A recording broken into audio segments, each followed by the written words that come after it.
Ladies and gentlemen, children of all ages, distinguished guests, and folks of all stripes, and especially all the little doggies, all rise for Space Cadet Sports. Houston, we have Paul Salazar Jr. Hey y'all, welcome back to the Space Cadet Sports Podcast. I'm your host, Paul Salazar Jr. This is your Houston Astros Die Hard podcast. I am a Houston native. I was born and raised basically in the Astrodome, where I lived off of Bazooka Joe packets and stealing some of Tony Eusebio's sunflower seeds, folks. This podcast is the Space Cadet Sports Podcast. It is the home for Houston Astro Die Hard fans. You can find us on the Substack at spacecadetsports.substack.com. You can go there. You can catch every meme, every article, every game series preview, every game recap that we put up, every podcast, and every video podcast just like this.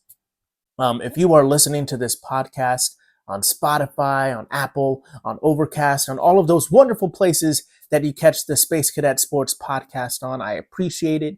I just want to let you know that if you want to get the video version of this podcast, all you have to do is go to the Substack and check it out there. You don't have to be a subscriber or anything. We do appreciate it if you want to be a subscriber. You can get every thing mailed directly to your inbox if you're a subscriber of the blog there and of the podcast. But you can catch the video podcast of this if you are so inclined, where you can get all the memes, all the jokes, all the silliness from this off-day goof-off podcast. Welcome, folks, to the off-day goof-off podcast. This is a thing I've been doing on the few off days that the Houston Astros have had. I get on the podcast and try to talk about some things that have been happening and look forward to what the Astros have to deal with in the future. If you're new to this podcast, I definitely made this blog and this podcast because I just was kind of disenchanted by the way that the Astros are covered in the media. I mean, most of the media is going to be coming from Los Angeles or New York. You know, these coastal elites don't really like the Astros. I wonder why. I can't really put my finger on it. It probably has something to do with their success and their winning ways against their teams, and also a little scandal that people like to bring up all the time that they really don't know too much information about. It's really silly. So because of the aftermath of all of that, I just kind of got tired of listening to people rag on the Astros or even our own beat writers I love Brian McTaggart, but other beat writers that are covering the Astros for other publications. It just seems like they're going for clicks. They're going for hate. They're trying to drum up some anger behind these Astros all the time. I try to look at it from a fan's perspective because that's what I am. I am a fan. I'm not some expert. While I did play baseball, I definitely didn't play it professionally. I'm not a scout. I'm be blunt with you guys. I'm a fan here. So this is from a fan's perspective. I have watched a lot of Astros baseball while I am a fan. I honestly don't miss very many games. And this season, I have not missed any games. I go back and watch them even when I missed them live, like I did with these Angels games. These Angels games were blacked out for me because I live here in Los Angeles. Thanks, MLB, for blacking out my games. I listened to them on the radio, and then I watched them later. But yeah, so let's just go ahead and get into this Goof Off podcast, folks. I am definitely not feeling the goofiest today. I mean, I think the Astros had a really good run. They went 7-3 on their homestand here. They won a lot of games in this stretch of games that they were forced to play by the league. How dare you, league? You put that many games in a row for us. Thanks a lot for nothing. They finally do get a day off though here. They did have a good run. They just kind of limped towards the finish line there. In the previous podcast, I've said that if the Astros were going to have success against the Angels, they really had to have success in their starting pitching, have their starting pitching go deep into games, and to kind of not put the tax or the burden of these games on the bullpen. And they really struggled in this series. Their starting pitching struggled. It was not exactly the results that we were looking for out of Framber Valdez in that Framber game, him going rogue and calling his own pitches. He did apologize for it. We will get to that a little later. But, it was not exactly the script that I wrote for the Astros when it came to them having success against this team. The A's are a wily team. They're a squirrely team. They won their first series against the Astros since 2022, I believe. So you got to tip your hat to the Angels there. The Angels, I think I just said the A's.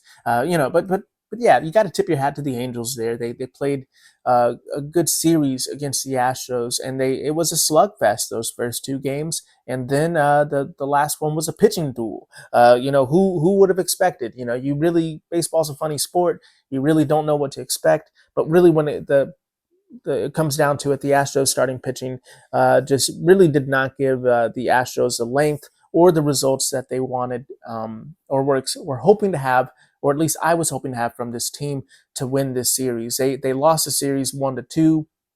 Overall, it was still a successful road trip leading into a homestand there. It was a long stretch of games, and the Astros did pretty well. But on this off day here, we're gonna have a little game of the good, the bad, and the ugly. For those of you who are too young to know what I'm talking about, this is an old Clint Eastwood movie, and some people don't even know who Clint Eastwood is. I kind of, how do you explain Clint Eastwood to the younger generation? He was like a Timothy Oliphant, but a little more problematic and a little tougher. He whispered all of his lines. Clint Eastwood, he modeled his Clint Eastwood voice off of Marilyn Monroe. So there's a little tidbits for you for the young fans out there. But we're going to get to the good and the bad and the ugly of the Houston Astros. So here we go, folks. I think the good, I'm getting emotional thinking about it, folks. Honestly, what it is I made myself a coffee, and then I instead of waiting for me to finish the coffee or even have one sip, I just hit record. So I desperately need some coffee in my life, not just because I need the caffeine, but because I could use the moisture. It's a diuretic. I don't know. Don't go to coffee for moisture. This is jokes, folks. I just want to remind, don't listen to what I'm saying. Just listen to what I'm saying about baseball. So talking about the good here, we're going to talk about the overall offense for this team. I think that a lot of people have been very frustrated with the Astros this season. Obviously, the April and the May that they've had have not quite been up to standard for what you would expect from this team. This team has big expectations. Charles Dickens would even say they have great expectations. This team was not expected to be a middle-of-the-run team in a sad division here in the AL West. The AL West has not been lighting the world on fire so far this season, and the Astros have definitely been what you can now call a disappointment. Now, I'm not going to say, we need to start panicking about them. I have not touched the panic meter. Go ahead and bring up the panic meter. I have not touched the panic meter in quite some time, folks. In quite some time, or sometimes if you're doing your times tables, I guess. But no, the fact of the matter is that I have not touched the panic meter because I do not think that this team needs that much panicking at this juncture. Now, they do need better play. They definitely need to win more games. But I wasn't panicking when everybody else was panicking in April. It's a silly look. If you've been around baseball long enough, you can make your jokes in April. You can maybe start to be a little concerned, but you don't panic in April. You definitely don't want your general manager to be saying we're going to sell people in May. I don't understand this narrative. Before we get too much on the offense, I always got to rant about something, but the people that are saying that general manager Dana Brown is not a good general manager because he doesn't want to think about the possibility of selling players at the trade deadline. He is considering the possibility. The thing is, you don't say that in the press, okay? That's not something you say in the press, is that potentially we could lose some players because we might not be good enough at the trade deadline. You never admit that. You don't want to admit that unless you're just a team that is looking to be a seller pretty early on. It's not good negotiating, and it's not good confidence building for your team. So the people that say that Dana Brown isn't being realistic, I think it's pretty naive of you to think that Dana Brown would be 100% honest with the press. He's not going to be. That's not in your best interest as a general manager. It's not what you want. You don't want 100% honesty and clarity from your general manager when he's being asked by some schmuck on MLB Network if they're going to be sellers. You want them to have trading power. You want them to have bargaining power. You can't say that you've given up on this team this early. It's bad for your trading prospects, and it is also bad for team morale. So I don't understand these fans that are so bent out of shape and are ready to sell the team and are upset about the Astros offense. The Astros offense is not the problem here, folks. Kyle Tucker and Jeremy Pena have been quietly leading this team to success offensively. While there still may be some issues and clutch moments, I should say, this team is very much finding its way, and it is it is a little better than some teams' offensive path of some teams' offense in years past for the Houston Astros. Sorry, folks, I'm going to take a little sip of that coffee there. My goodness, yeah, I need to wake up. I didn't do my vocal warm-ups. I don't do vocal warm-ups. I should do vocal warm-ups. I didn't even think of doing vocal warm-ups today. That's why I'm having trouble saying the word ups. Got to hit those plosives. The Astros offense is finding its way. It has 4.6 runs a game, which is pretty high up there when you're looking at the AL standards there for runs a game. They are leading the league in hits, they're leading the league in batting average, and they're leading the league in OPS plus. They're top 5 in home run percentage. They're actually 4. Usually when people say they're top 5 of something, that means they're 5th. But the Astros are top 4 in home run percentage, and they have the lowest strikeout rate in the league. This offense is looking good. Now, they might not look good all the time with runners in scoring position.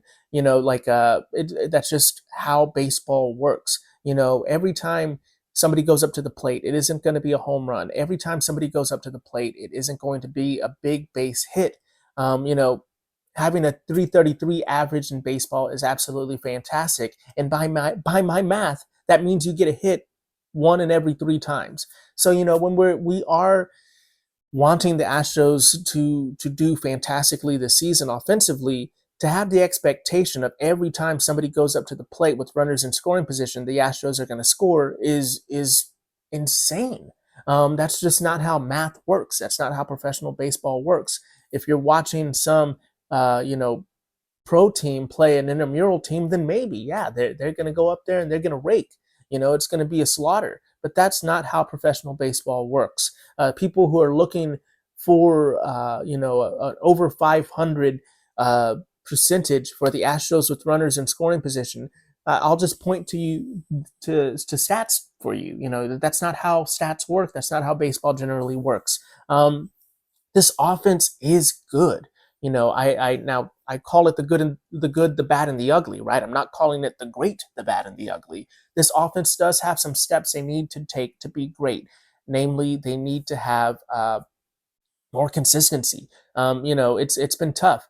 Altuve and Jordan were really doing great earlier in the month, and in April, they've kind of struggled a little bit here in the last couple of weeks. I mean, they're still doing good. They're still hitting home runs. They're still getting on base. It's just when it comes to the offensive production we're hoping to have from Altuve and Jordan, they have taken a little step backwards in where they were earlier in the season. However, Tucker and Pena have been absolutely fire. Even Jake Myers. Jake Myers has had a great May. Jake Myers is hitting balls for power. He earlier on in April, he had the best exit velocity, second only to Yordan Alvarez on the team. I don't have the numbers in front of me right now. I'm sure his exit velocity is still looking good, but his OPS is looking good. His slugging is looking good. Jake Myers is looking like he is ready to take this starting center field position and claim it as his own. And there's no better time for him because truly, we'll get to it later, but there is some roster shakeup happening. And, this offense, if you're going to crack it in this lineup, you're going to have to be producing offensively with all of the weapons that the Astros now have, and especially some of the new ones, or the ones that are producing that are now on their bench. it's going to take something more from Chas McCormick to really break through in this lineup right now. It's something he said. Chas McCormick recently came back from his IL stint. He has not had the best start of the season for Chas McCormick standards. Chas McCormick was pretty blunt about it. If he's going to be in this lineup, he's going to have to be producing. He's going to have to be hitting. I think some fans are a little frustrated. They're like, why isn't Chas McCormick starting more? Well, McCormick isn't starting more is because he doesn't have that great of a career for somebody to keep him in the starting lineup like he is Jose Abreu. Obviously Jose Abreu has had a really tough start to the season, was sent to West Palm Beach to figure his swing out. I'm not saying Chas McCormick is as bad as Jose Abreu when it comes to those swings. What I'm saying is he doesn't have the career Jose Abreu has had. He is still a younger player trying to figure it out in this league, and Chas McCormick had a tough start to this season. Meanwhile, you have Jake Myers having a good start to his season. You have Joey Loperfido absolutely raking in the minors. You have Pedro Leon breathing down everybody's neck, just doing fantastically in the minors. The fact of the matter is, Chas McCormick, is a younger player, and he has a lot to prove in this league still. That amazing World Series catch that he made will always be remembered. It's kind of hard because there are times when you have these playoff heroes that do so much for you in the playoffs, but maybe that was just a smaller moment, and their career won't be that the whole way through. I anticipate Chas McCormick to be a great outfielder in the professionals, in the major leagues here. I'm not trying to throw any shade at Chas McCormick. I'm just trying to say that the Astros are trying to figure out where they are going moving forward. And if you don't have a lot of known commodities, you're looking at Chas McCormick, you're looking at Jake Myers, and you're going to ride the hot hand.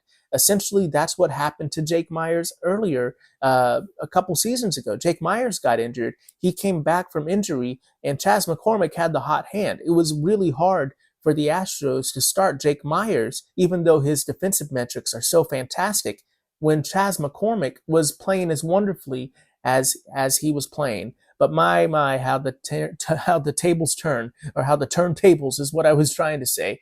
Chas McCormick is back, and now he's struggling a little bit, and other players are executing a bit better than he is, and they have better form. I think Chas McCormick will find his way onto a major league roster.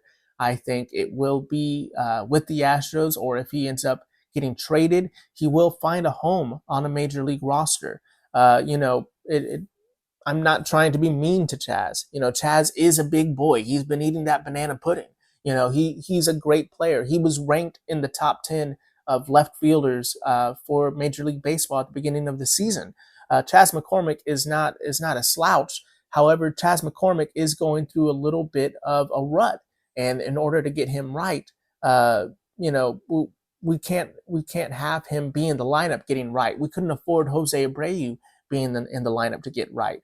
Right now, if you want to be a starter in the Astros lineup, you're going to have to perform. If you want to be my lover, you've got to get with my friends. And my friends are offense. My friends are slugging. So, right now, I really think that that people like Chas McCormick and people like Jose Abreu, Bregman to a lesser extent. Bregman has been kind of hit or miss lately. He's getting back into the groove with his new swing, with bringing his knob through the ball before the barrel. He's definitely making his adjustments. But this is now the time where the Astros are going to have to focus on winning. So their offenses and their lineup is going to have to be backed by slugging and by results. Moving on to the bad. The bad is definitely going to be the bullpen consistency for me. When the Astros are trying to win games, this lack of consistency from the back end of the bullpen is beginning to cause concerns from me. Let's kind of look into the stats a little bit here. I'm going to pull up FanGraphs. We're going to look up Ryan Pressly here, because Ryan Pressly has definitely had a tough up and down season because of injury, I believe. I think a lot of people were trying to say that Ryan Pressly wasn't appreciative of his new role. was trying to find success in that new role. I think truly what's happening with Ryan Presley is that he is aging slightly, so he's lost a little bit of velocity. He's adjusting a little bit to his new way of pitching, and he is struggling a little bit physically. He's had a lot of small little injuries. You know, injuries add up. Injuries are very important. You know, I think to any starting pitcher, any athlete, when you are performing at that high level with your body, any kind of tweak, any kind of soft tissue injury can really mess with the way you do things or you've been doing things. So, you know, we're looking at Ryan Presley here. His ERA this season is at 4.91. His FIP is at 2.8, though, 2.80. You know, so when we're looking at those numbers, it looks like perhaps, you know, I have said that the Astros have had some bad luck this season. It does look like perhaps, you know, Presley has run into some bad luck. His home run per fly ball rate is a little elevated. It's 14.3. His home run per fly ball rate last season was at 14.8. You know, so it is a little bit lower. You'll have to go to 2019 to get a higher rating. Before that, he had a tough year with the Minnesota Twins, where it was tough. But you know, when you're looking at those numbers for him, his home run numbers are getting a little higher. You know, his home runs per 9 innings right now is at just a shade under 1 at 0.98. Last season, it was a little higher too. You know, so when you're looking at the trends of his stats, his home runs are becoming more prevalent for Ryan Presley. But this season, it seems like it's gone a little out of hand, and the stats are starting to dip down to more career standard numbers for him, or at least some that track with the way that his numbers have been tracking recently. You know, Ryan Presley is aging. You know, aging pitchers, you know, do have some struggles as they age, and they have to adjust to figure out a way to adjust to their bodies and their new way of pitching. The biggest thing for me too is his WHIP is at 1.64, which is pretty alarming. You want that to go lower. It's definitely higher than where we need it to be for someone in the back end of the bullpen. I think his numbers are trending down. I think what we need right now more than anything is a healthy Ryan Presley. I think if the Astros had their way, they probably would have rested Ryan Presley, maybe even on an IL stint. However, with Ronel Blanco being suspended, with the Astros really struggling to have some consistency from their pitching staff, you know, you want to get Ryan Presley right, and you want to use him as he's one of the better pitchers, even with an injury. He's one of the better pitchers on this staff. I'm hoping that the Astros can get healthy in their pitching rotation so that hopefully they can find ways to rest Ryan Presley. I was a little worried that they were trying to hide Ryan Presley even. You know, Ryan Presley was having these huge long spouts of resting, and in some tougher innings, Joe Espada was going with, you know, Abreu or Montero, Rafael Montero, Ryan Montero. You know, but yeah, I think I think they're not hiding Ryan Presley because he's bad. I think they're hiding him because he's hurt. So if we can get to the point where Ryan Presley is a little healthier, that will be good. Another player that has been struggling this season is Brian Abreu. Brian Abreu has not quite looked like the Brian Abreu of years past. It looks like he's overthrowing that fastball. It seems like he's not having a lot of luck with that fastball. He's having to lean on his breaking pitches a whole lot more. He is figuring it out, though. It does look like he's out there trying to figure out a way to get the best results he can. He's another pitcher that is having some trouble with the home run. That's going to be because of that fastball, not locating that fastball well. If you leave it out there, you leave it over the plate, with the velocity that Abreu has, that ball can be smacked into the air for a home run. His home run per fly ball rate is at 19.2, which is the highest it's been since he's been in high A ball. That is not the Brian Abreu that we have seen. Even in his first year in 2021, his rate was 12.1. So 19.2 is pretty alarming. Hold home run per 9 innings is 1.82, which is highly elevated from where it's been. His strikeout stuff still looks about the same. His walks per 9 is slightly elevated, and his ERA in field independent pitching is the flip of Ryan Presley. His ERA is at 3.28, but his field independent pitching is at an even 5. His xFIP, just for relativity there, his is at 3.85. So, that is slightly lower, but that FIP versus xFIP, it does seem like Bryan Abreu is struggling a bit, but has been running into a little bit of luck as well. His whip, sorry, I got to the splits page. I'm at the wrong page here, but his whip is at 1.34, which is probably, right around where we want it to be. So Bryan Abreu is definitely has been a bit of a struggle lately. I think if he can figure out that fastball, if he can just figure out that one adjustment, he's going to be more than fine.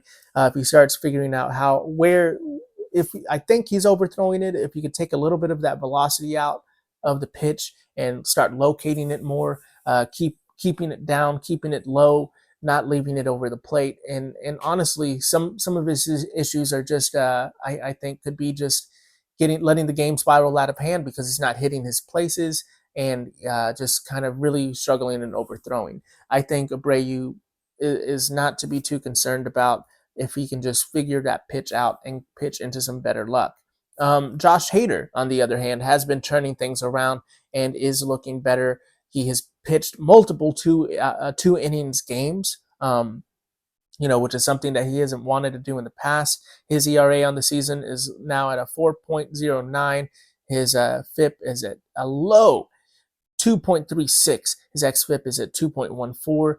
He's definitely looking like he's turning things around here. His whip is also at 1.09. A lot of his stuff is looking to turn around. His stats are starting to slowly turn around. That ERA is high. He had a higher ERA coming out of the gate. Definitely, when you're a relief pitcher and you have these shorter outings, sometimes it can take a while to get those stats right. I don't think that Josh Hader is someone we should worry about right now. I think he is figuring it out. I think he is on his path to success. I think he is proven himself to be, willing to help the Astros win. Winning is everything for Josh Hader right now. It isn't about himself and his next contract. It's about fulfilling the $95 million contract that he signed with the Astros and helping them win games. It's what you want to see. It's what you like to see. But what we do, it's been bad because, truthfully, we need more production from the back end of our bullpen if we're going to win these games. A lot of these games have been a lot closer. There has not been as many blowout games this season. We're going to need the back end of this bullpen to find that consistency and honestly be what they have been billed to be, which is the best back end of in all of baseball. So we're going to need that from them. Now moving on to ugly. The ugly for the Astros was really the starting pitching in this Angels series. It was pretty tough when I was saying that what the Astros need more than anything is some deep outings and some good starting pitching to take the brunt off of the bullpen shoulders. Framber Valdez pitched 5 innings in his game. Christian Javier pitched 4 innings in his game, and Hunter Brown just yesterday, he did the best with six innings from Hunter Brown, which is definitely not what I would have anticipated when you were telling me we had Valdez, Christian Javier, and Hunter Brown will be the only one to get to 6 innings. That's not what we want. So that definitely was not great. On top of the fact that Framber Valdez had a really tough 5th inning against the Angels where he gave up 7 runs in 1 inning. I spoke to it in the other podcast, but this is essentially happened because Framber Valdez went rogue, decided to start calling his own pitches, and went against the game plan. This has been a huge narrative for Houston Astros fans, Houston Astros bloggers and podcasters, because Framber Valdez has just been kind of an up and down player most of his career. He's been a very emotional player. And this game, going against the game plan isn't exactly what the Astros fans wanted to see. It definitely didn't yield results that made anybody feel comfortable.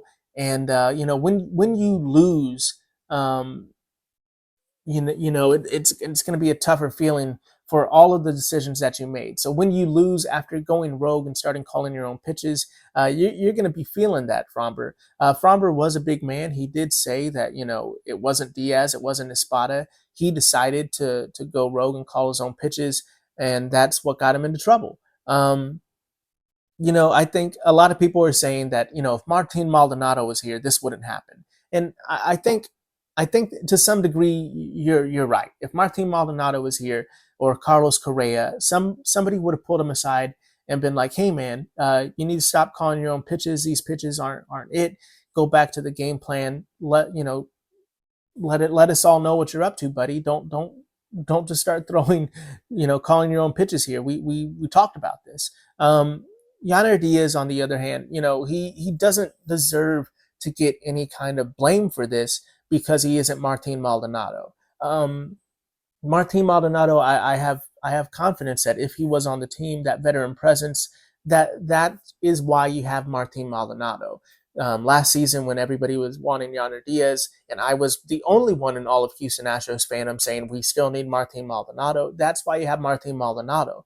Martin Maldonado is somebody that the clubhouse respects. He's somebody that can talk to a pitcher and talk them out of their emotions, calm them back down, and tell them that we're going with the game plan and we're going to go with it because I am Martin Maldonado. I know what I'm doing, and I'm a game planner. I'm the field general here. I'm in charge. Martin Maldonado can do that because he's earned that. He has the respect of players in the league. He has the respect of the pitchers in his clubhouse.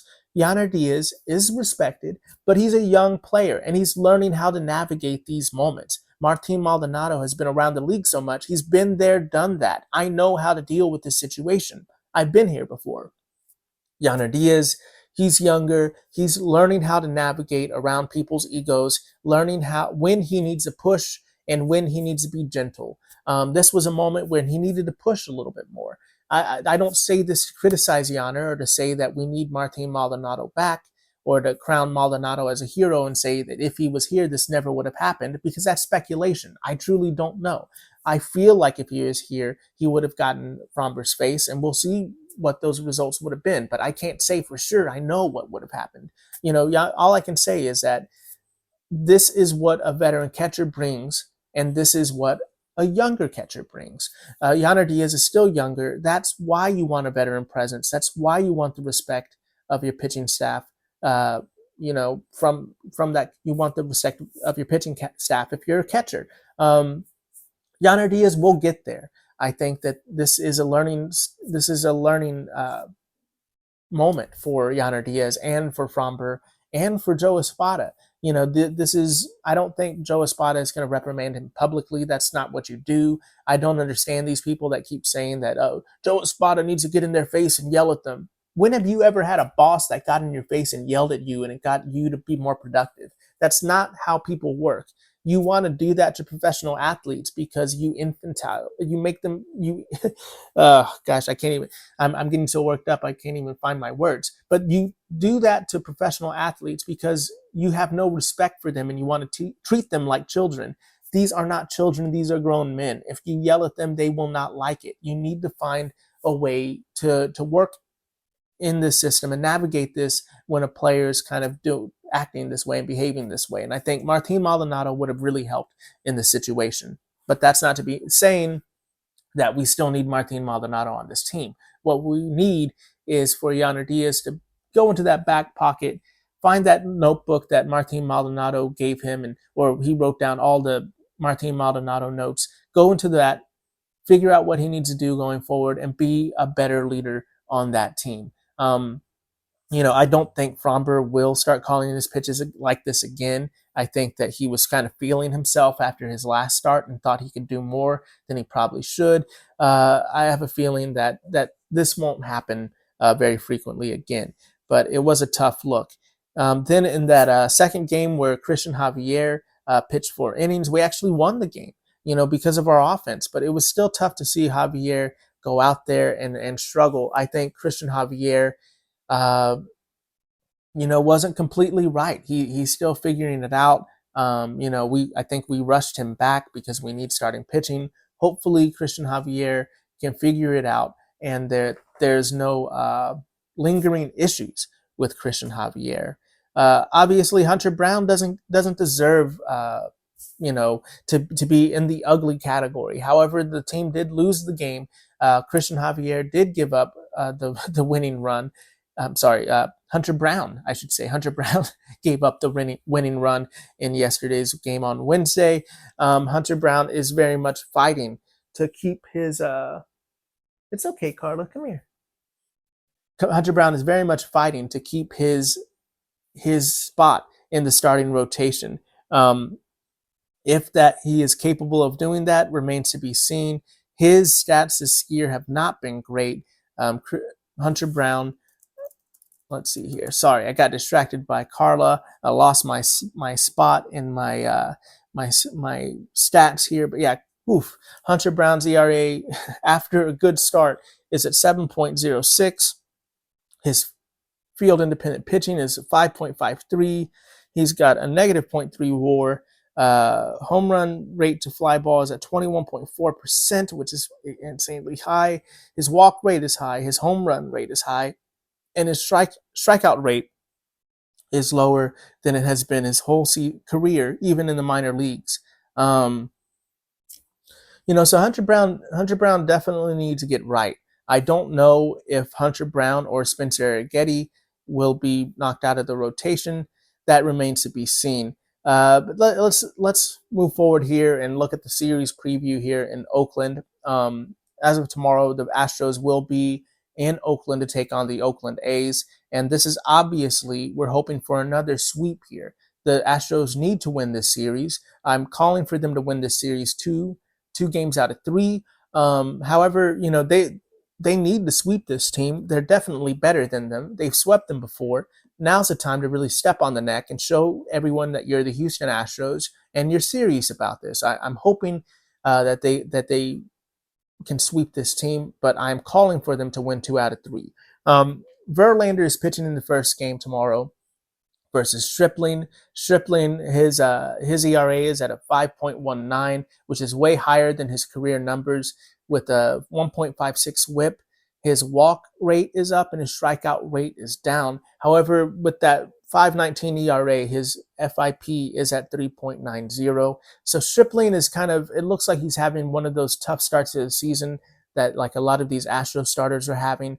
His numbers are up compared to his career. However, some of his trending numbers are trending down. So if the Astros can kind of get to this veteran early, knock him out, that would be a key to success. Get this pitcher out early and get to the Oakland A's bullpen because, Mason Miller and some of these guys in that bullpen are fire. And if we can just kind of get ahead of the game, force the A's hand to use their bullpen early and use some of their higher leverage arms and exhaust them earlier in the series so that we don't have to worry about Mason Miller and the rest of them later on in the series. So, that would take a little finagling. You do have to play enough offense that you knock their pitcher out, but not so much offense that you're not blowing them out so that you still get the high leverage arms in there.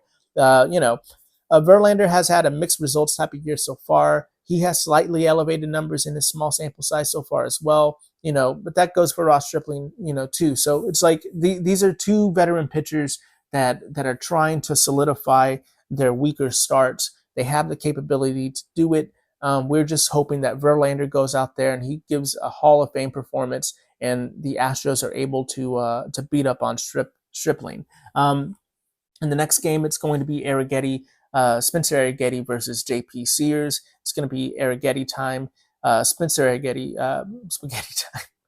I'm trying to say spaghetti time, but I'm reading at the same time. So it's going to be spaghetti time in Oakland there, folks. JP Sears, the Astros have seen him. He's got a 4.31 ERA and a 4.6 FIP and a 1.18 WHIP, consistent with his career numbers. JP Sears, is looking to find some consistency to stay in this rotation here. The Astros can't eat him up. We're hoping for that. Whereas Arrighetti is fighting for his life, or at least his spot in the rotation here in this start. Arrighetti is a very competitive pitcher. He's looking like he has good stuff. He's looking like he's getting good results. I really think this could be a great outing for Spencer Arrighetti here as he's trying to solidify and make his case for staying in the rotation. In the last game of the series, we do have Ronald Blanco returning from his suspension against Aaron Brooks. Aaron Brooks has only two games started so far, but we saw him and he really did a good job against the Houston Astros in that very humid game in the juice box where he was really red faced and just dripping in sweat. So Aaron Brooks he does have a 4.15 ERA, a 0 WAR right now, but a 1.15 WHIP. In his career WHIP is his career ERA, I should say, is at a 6.39. So while he has a limited sample size this season, while he has very limited game starts, he hasn't been a world winner. So we're hoping that the Astros, after facing Brooks, will be able to figure him out and get some good offense going. This last Angels game, the offense looked kind of tired. The pitcher, the Angels pitcher that I'm blanking on right now. No disrespect to that pitcher, I'm looking it up. That Anderson. Tyler Anderson, left-handed pitcher that I thought the Astros were going to do pretty well against, really had a great game against the Astros. We're hoping that was just a little bit of fatigue at the end of the series for the Astros, or that long stretch of games for the Astros. But, we're going to need the Astros to bring their consistent bats, and they're going to have to do some good work against these Oakland pitchers. We're going to look ahead really quickly to roster looks before we finish out the game here. With the return of Jose Abreu and Jose Urquidy, we need to see what this roster might shake out like. It's a crowded outfield right now with Abreu returning. There's a good chance that Joey Loperfido could return to the AAA team. Joey Loperfido has been great with the Astros so far. The argument for Joey Loperfido going back down to the minors would be that we get him consistent starts and consistent at-bats. It does not look like Joey Loperfido is going to get a lot of consistent looks going forward with this Astros outfield that is just wildly crowded. You have Chas McCormick and Jordan in left. You have Myers and Dubon in center. You have Tucker in right. You definitely, Loperfido is spelling everybody in left and center. I really don't see a path for Loperfido getting a lot of at-bats unless he just really starts slugging and really starts hitting some homers. He has too high of a strikeout rate right now. It's just in his makeup, and he's working on striking out less and swinging out of zone less, but maybe it's something that you send him down to the minors to work out. Simultaneously, with Abreu coming back, you have another infielder. Maybe you just send Gray Kessinger back down, who, for the most part is a utility guy that doesn't see much time off the bench because he's not a pinch hit option. He is not there for his bat. He's there for his defense. He's there for his professionalism. Maybe this is the time to send Gray Kessinger back down, and you lose a little bit of that flexibility for sure, that late game flexibility for defensive substitutions, for perhaps a pinch runner. You will lose a little bit of that. Abreu is not going to be coming in as a defensive substitution. Abreu is not going to be coming in as a pinch runner. However, when you're really looking at how many times manager Joe Espada has tapped Gray Kessinger to come in this season, it hasn't been that many. His highlight has been pitching in a blowout game and getting a 1-2-3 inning, as opposed to anything he's really done on the field in his position or at the plate. I really think that they're going to send Gray Kessinger down. The reason that I think they're sending Gray Kessinger down is I think this team is desperate for hits. They're desperate for slugging. I think they're going to see, Joey Loperfido is going to stay with the club, and he's going to learn how to bat. He's going to learn how to pinch hit. He's going to learn how to play and not play every day and stay warm and stay consistent. I may be wrong. Loperfido very much could benefit from more consistency and more at bats. We will have to see how Dana Brown plays this. But just real quick, with talking about all those outfielders, this is not to throw dirt on the name of Trey Cabbage or throw dirt on the name of Joey Loperfido, or to a lesser extent Pedro Leon, who hasn't broken into the main club yet. Our outfielders are pretty good. And the Astros have done pretty well post George Springer, finding outfielders and doing pretty good with rotating them in and having a platoon. Remember Miles Straw? Miles Straw was great for the Astros. He's on a minor league deal right now. Corey Julks. Corey Julks is now playing for the Chicago White Sox and doing fairly well. So, these Astros outfielders, while, they might have some trouble finding success here, they are professional players. I'm not trying to throw dirt on their names. It's just more of trying to figure out how the Astros are going to use them this year. Is Chas McCormick going to be able to break through and find his bat again, or is he going to have to struggle and have to kind of play a backup role? Time will tell. Another thing, when talking about the outfield, talking about Kyle Tucker. Kyle Tucker, we're looking at Kyle Tucker, who, Fangraphs had a great article on Kyle Tucker. For the most part, Kyle Tucker has been a 5-WAR player most of his career. And right now he's projected to be a 10-WAR player because of how amazing he's played this season. Is that sustainable for Kyle Tucker?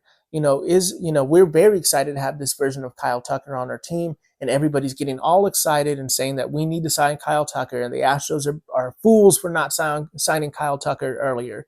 Kyle Tucker could be Kyle Tucker, the fully evolved form of Kyle Tucker could be this guy, or he could regress a little bit back to the Kyle Tucker that we've known and loved before, who's still a great player, but if Kyle Tucker is going to continue the success, everybody's going to be like, oh, the Astros should have signed him. The Astros don't jump early with younger players that's on team control. That's not who the Astros are. They really haven't done that since John Singleton. Remember when they signed John Singleton to a big contract and it didn't really work out? Since then, the Astros really do not sign players early. If they're under team control, you're under team control. Yordan, they signed early because, come on, that was a very team-friendly deal and it kept him under control for years. It's Yordan Alvarez. I think that Kyle Tucker, Astros fans, we might need to prep ourselves for this, but Kyle Tucker could very well end up in a different jersey at the end of his contract with the Astros. And that isn't because the Astros don't want to sign him. They have talked to Kyle Tucker's people in the past. I think what's happening here is the Astros only want to do a deal with Kyle Tucker if it is a team-friendly deal, because they're negotiating before their negotiating time is up. So they don't want to lose that negotiating power. They want to keep Kyle Tucker. They want to keep him cheap, but they want to keep him on a team-friendly deal. I don't think that Kyle Tucker's agent and people really responded well to a team-friendly deal. Kyle Tucker wants to get paid, or at least his people want to get paid. So they're looking for a huge payday. If Kyle Tucker is going to be that guy, if he's going to be him, I don't know if the Astros can afford him. The organization is confident in their talent. It's hard, sometimes to think about a player leaving, but the Astros have lost Carlos Correa. The Astros have lost George Springer. The Astros have lost Garrett Cole, Dallas Keuchel, Charlie Morton, Joe Musgrave, Yuli Gurriel. I could make a long list of players that the Astros have lost during their golden age, this golden era of Astros baseball. The thing is, you're managing a risk portfolio here. You can't realistically sign every player to every contract that they think they deserve, even if they rightfully deserve that contract. But the thing is if you sign all these big contracts, you're going to have a bloated payroll. You're going to eventually lack success as a team because you're not able to move a lot of big contracts sometimes. The Astros are trying to be smart here. Kyle Tucker could very much be the one that got away. We didn't miss Correa, we didn't miss Springer. That there are all these players that we were able to find success with other players, but Kyle Tucker very much could be the one that got away. And I'm not trying to say that the Astros shouldn't sign him or they should only sign him to a team friendly deal. I'm just saying that this isn't what the Astros do. We'll see I think the Astros' priority for signing is Bregman. And I think the reason why is Bregman has been with the team longer. Bregman provides vision at the plate and third base defense, which is something that you don't get in a third baseman very frequently. You look at the other options at third base, you look at who the Astros have available to play third base, and it's pretty dismal. Imagine how bad that Jose Abreu contract made everybody feel, this season when you have an aging player with a big contract. Imagine having an aging player play third base and first base, and neither one of them are doing very well. And we're like, well, why did we sign this guy? I think that's what the Astros are looking at. Signing Bregman is a better financial thing than signing an outfielder for a lot of money when you have outfielders that can generally, and I'm not saying they can replace Tucker. I'm just saying generally, money by ball style, they can replace Tucker with the outfielders they have in their system. Whether you agree with that or not, I do understand. I understand the other side of this argument of needing Tucker and Tucker being an integral piece. I'm just saying when you're looking at the way the Astros run their organization, I don't see them prioritizing Tucker and just saying that whatever he asks for, we're gonna give him. The Astros very much have a cap on the years and the money that they're gonna offer Kyle Tucker. And if it goes beyond that, Kyle Tucker is going to walk. And if Kyle Tucker is playing like this, goodness gracious, Kyle Tucker can demand whatever he wants and he'll probably get it somewhere. So it's tough, but I do think we're really looking at the future of Kyle Tucker potentially playing for another team, especially if he's playing this wild and out of control. But that's just. You can stop now, Paul. Oh. You can stop. I finally found you. That's right. It's me, a younger, better version of you. I'm here to looper you. So you can just stop running now, man. Well, I guess welcome back to the show. Me. Yeah, that's right. It's me, younger. All right, yeah. Better, okay. Hotter. He said he would return. Okay. So explain to me your thing. Quickly, though. I am trying to end this show. You're really starting to lose it, old man. I feel like I've explained it perfectly. I'm here to looper you. You have committed too many meta-comedy crimes against humanity, and now I have to end. Okay, wait. So how do you know I'm not just an older version of you trying to assassinate you? Like Will Smith and Will Smith's Gemini Man. Is that a Rian Johnson movie? No, that's not a Rian Johnson movie. I only know Rian Johnson movies. You've never seen Will Smith and Will Smith's Gemini Man? Okay, fine. What about Terminator? I'm like the Terminator then. Is that like part of the Knives Out universe? Or is it more of his early work like The Brothers Bloom? Or Okay, all right, that's enough of this. Go watch some movies. Go to Netflix. Go watch the movies. Okay, I have a feeling this is going to be the last we hear of me. You need to stop running, old man. One of these days you'll have to pay for your Thank you, comedy crimes.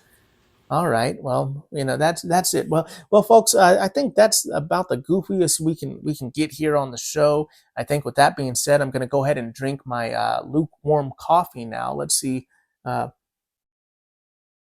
Yeah, that's nice and lukewarm, folks. Thank you so much for listening to this special edition, this video podcast of the Space Cadet Sports Podcast. Check us out on the Substack, where you can find all the memes, all the videos, all the silliness you can ever want in your life regarding the Houston Astros. Find that at spacecadetsports.substack.com. You can find us on Instagram and TikTok at Space Cadet Sports. You can find me personally if you want to yell at me about my baseball takes at Paul Salazar Jr. You can find me on all social media platforms. Just check me out there. Let me know what you think of the podcast. If you're just looking for cute puppy pictures, I got you there too. You can check out Carla's Instagram at good.dog.carla. Thank you so much for listening to this episode of the podcast. We very much appreciate it. If you're listening to this on any Spotify, Overcast, Apple, wherever you're listening to this on, please subscribe, please like, please give us a 5-star rating and share us with any other Houston Astros diehard fans out there that need some fun media, that need a good podcast that isn't going to just poop all over the Astros all the time. You know, we are going to look realistically at this team and call them to be better. We want a great team, but also we understand that this is baseball and this is fun. This should be fun. This shouldn't be a thing that gets you all angry and all upset all the time. This is sports. We're supposed to enjoy this and enjoy life. Right? Couldn't even get right out. Thank you for listening to me being dehydrated on this episode of the Space Cadet Sports Podcast. Keep your head up, son. And as always, vamos Astros.